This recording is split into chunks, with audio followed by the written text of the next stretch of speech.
City of Birmingham will not tolerate the disrespect of our Prophet, peace be upon him, and there will be outcomes from your actions. You will have repercussions for your actions. I'm sorry, the country doesn't belong to him and people like him, and I hope he doesn't push the British people as much as he's trying to, because he might not like what he gets back.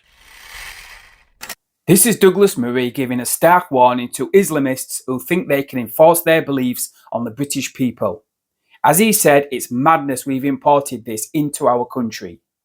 How much hate for your own country must you have if you think it's acceptable to import millions of people who think like that Islamist? Or how naive must you be to think it's a good idea in the name of multiculturalism? I'd say you are guilty of aiding and abetting the potential infiltration and takeover of Britain. But we all know the establishment will keep on importing them, keep on giving them special protection and bringing more authoritarian blasphemy laws to silence anyone who voices concern. That's their solution. We are one of the most tolerant countries in the world, but that is being taken advantage of. Fancy moving to a country, then using threats of violence to impose your beliefs. We've done our part by saying you are free to practice whatever religion you like as equal citizens, as long as it is within our laws. But when you try imposing your blasphemy laws on the British people, then obviously it's natural they resist. As Murray said, they'll only be pushed so far. Time for this government to do their damn job. Take a watch. In the Hall Green constituency in Birmingham, he got the second largest vote, running as an independent. Let's have a listen. The City of Birmingham will not tolerate the disrespect of our Prophet, peace be upon him, and there will be outcomes from your actions. You will have repercussions for your actions. We have been trained from birth that we must defend the honor of our Prophet, and we will lay our life on the line. Okay, you know, the other argument is, but okay, so if you don't like it here, go to your own country.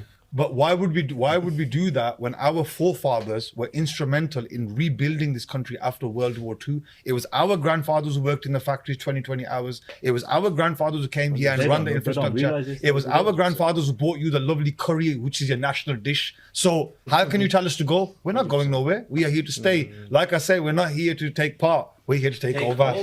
Douglas, what's your response to that? The argument is their forefathers helped rebuild the UK and they're entitled to take over.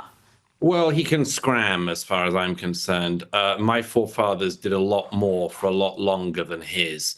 And if he wants to talk about the importance of Pakistani labour in the post-war period, very happy that other British people go head to head and point out what our forebears did for a lot longer and a lot better. To actually build Britain. Britain isn't built on a couple of generations of immigration. It's built on centuries, in fact, millennia of men and women who did extraordinary things.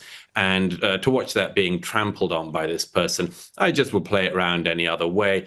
If a white British person were to go to Pakistan and say, I'm very sorry, but actually my forebears built this country, not you, and I'll do whatever I want and we'll have a kind of white takeover of Pakistan or anything like that, it would be absolutely condemned by everyone. It wouldn't be tolerated at all. I'm just fed up of hearing demagogues like that. I'm sorry, the country doesn't belong to him and people like him. And I hope he doesn't push the British people as much as he's trying to, because he might not like what he gets back.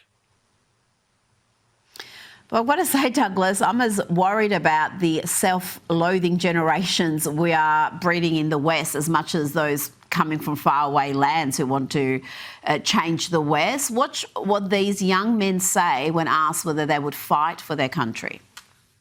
Let me tell you this, I would fight against the UK. I would probably say no. I don't think I would. Why would you fight against the UK? Because I would like the world to be liberated from Western imperialism. I would fight against this country in a war. Liberated from Western imperialism. Douglas, how do we get here? First of all, that soy boy you just saw, I'm not sure he'd be much use in any army. I can't see him storming any beaches or climbing any ramparts. So it's purely hypothetical for him. It's just a statement of the basically he's saying that because he's been taught to say it. And he doesn't have a mind of his own. He's just repeating a sort of mantra he's been taught in some second-rate university or college or something like that about colonialism and everything else and Western imperialism.